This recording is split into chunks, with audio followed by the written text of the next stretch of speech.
Yes, breaking down the walls of the ordinary. This is Censor Studio. Due to the war between Israel and Iran suffered very heavy damage. Israel also suffered significant damage, but it was relatively less than Iran. As a result, it seems that Iran is currently experiencing a lot of internal instability. According to what is currently known, there are reports that purges are taking place within Iran due to the damage and that they are preparing for retaliation against Israel. Today, let's take a look at this topic. Let's get right into it. Since I've been continuously covering breaking news content, I think you all have a good understanding of how the Iran-Israel conflict has unfolded. As Israel continues its large-scale airstrikes against Iran, it's no exaggeration to say that Iran has lost almost everything it had. Even the pro-Iranian militias they commanded in the Middle East didn't actively participate in the war, and organizations like Hezbollah and Hamas stayed quiet out of fear of being attacked themselves. Their influence in the Middle East has dropped significantly. On top of that, they've suffered considerable damage because some of their nuclear facilities were also hit. As a result, Iran seems to be sharpening its sword for revenge against Israel. The first step was purging those responsible for the damage. In fact, the most shocking thing about this war was that there were so many spies inside Iran.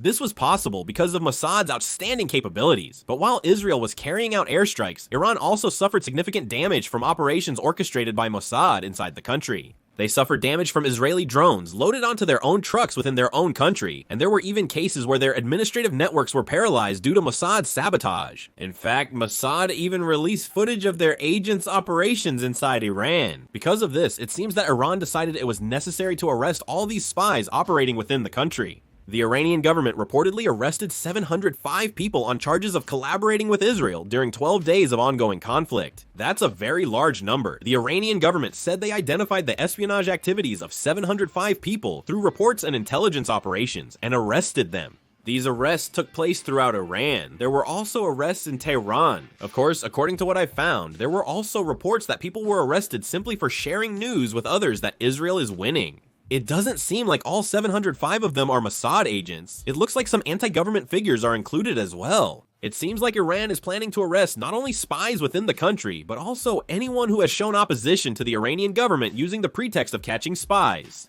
It seems like the uneasy Khamenei regime, humiliated in the war, is trying to resolve the situation through a show of force. There are even many cases where executions are carried out swiftly without delay. Iran recently announced that on June 22 and June 23, they executed Mossad agents on 2 separate occasions. Since June 16, there have already been 6 executions, showing how indiscriminately they are carrying them out. Of course, the trials were either summary or not held at all. Of course, Iran is the country that uses it the most after China, but they are carrying out executions at a very rapid pace. Because of this, the London think tank Chatham House analyzed that the Iranian regime will definitely find and purge internal infiltrators, warning that the risk of repression is increasing. It's a way to hide a kind of defeat. Israel tried to attack Evin Prison, Iran's worst political prison, or hack television broadcasts to incite a civilian uprising. Iran was probably directly threatened by this. On top of that, during the war, they even cut off the internet directly. It seems to have been done to block outside intervention in the government. Because if Iran's humiliating defeat by outside intervention is shown in real time, the chances of a civil uprising increase. Right now, Iran's supreme leader, Khamenei, is personally coming out and declaring that they have won, even going so far as to hold victory parades overseas, desperately trying to deceive their own people. It seems highly likely that Khamenei's regime, in order to maintain its power, will intensify its oppression even further after a ceasefire with Israel, concealing their military defeat and suppressing any civil uprisings. Also, in areas densely populated by Kurds, checkpoints have been set up in various places and body searches are being conducted. Of course, there are rumors that the Kurds cooperated with Israel in this war, but nothing has been confirmed. However, it is true that the Kurds themselves have a lot of resentment toward the Iranian government. It seems that the Iranian government believes that Kurdish separatist groups have enough potential to cause conflict. So the Iranian government has started to resume its oppression of the Kurds. First of all, the Iranian Revolutionary Guard Corps has been heavily deployed in areas where many Kurds live, and it is said that they have visited Kurdish homes to conduct searches. Also, social media censorship has become even more severe. Recently in Iran, some social media users received text messages instructing them to delete comments and likes, saying that their numbers were linked to Israeli pages. They also sent text messages saying that joining or subscribing to online accounts related to Israel is a crime punishable by law. That's quite a chilling situation. While Iran is tightening internal control like this, there are also signs that it is preparing to take revenge on Israel again. Through this war, Iran keenly felt the limitations of its air force. In this war, all the damage suffered by the Israeli air force was caused by drones. No manned aircraft were shot down. In fact, in the case of the Iranian Air Force, there were situations where their fighter jets were destroyed while still on the airbase, without even having a chance to take off properly. As a result, Iran realized the limitations of its air force and is now working to strengthen it, but the country they're cooperating with is China. Recently, Iran announced that it is once again pushing to purchase China's J-10C fighter jets. Iran has reportedly resumed negotiations to purchase up to 400 fighter jets from China. Of course, Iran had already signed a contract with China in 2015 to purchase 150 J-10C fighter jets, but the deal fell through due to disagreements over the payment method. At that time, Iran offered to pay with oil or natural gas, but China refused and insisted on cash payment. But now they've resumed these negotiations. Before the Iran-Israel war, Iran had only about 150 operational fighter jets. Most of them were Fe-4, F-5, or Fe-14 fighter jets, purchased in the 1970s. They were no match for the Israeli military's F-35 or F-15 fighter jets. They did sign a contract to purchase 50 Su-35 fighter jets in 2023, but as of recently, they've only received 4.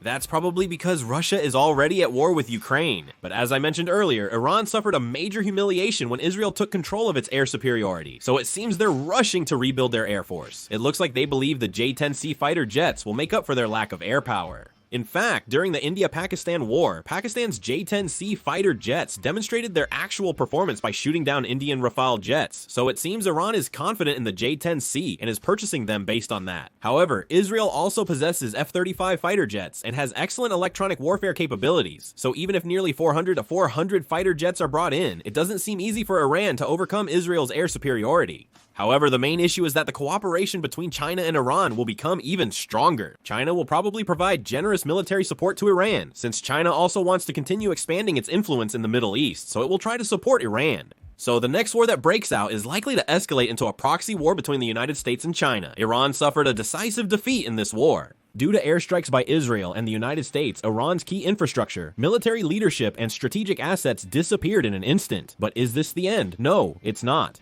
From now on, the truly dangerous part is likely just beginning. Currently, the United States media and intelligence agencies remain highly suspicious about Iran's stockpile of enriched uranium. Despite the assessment that the airstrike was successful, the exact location and amount of highly enriched uranium held by Iran have not been confirmed. This is not simply a lack of information, but a matter of strategic uncertainty. If Iran is hiding and preserving enriched uranium, which is a key asset of its nuclear development program, it means that they could resume developing nuclear weapons at any time. Because they suffered a crushing defeat in actual combat, it's highly likely that they will switch to a strategy of putting everything into developing nuclear weapons. This trend matches exactly with the choice North Korea made in the past. North Korea also came to the conclusion in the 1990s, after feeling inferior in conventional military power, that nuclear weapons were the only means of regime survival, and they focused on developing nuclear weapons. It is highly likely that Iran is making the same judgment now. If that's the case, how would Iran proceed if it resumes its nuclear development?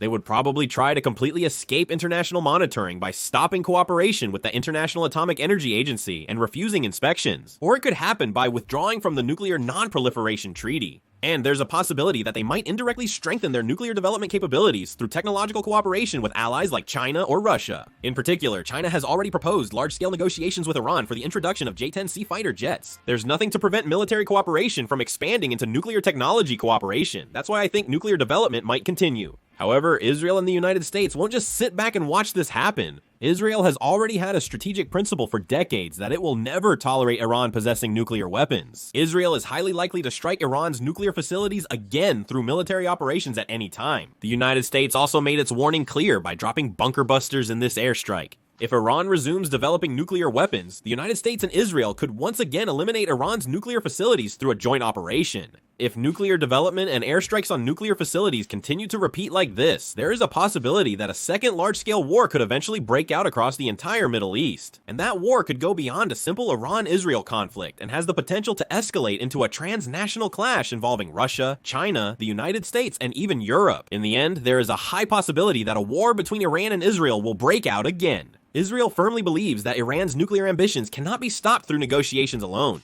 Iran, currently at a military disadvantage, has no choice but to go all in on nuclear armament to avoid experiencing such a defeat again. In this situation, even a small spark could escalate into a large-scale war.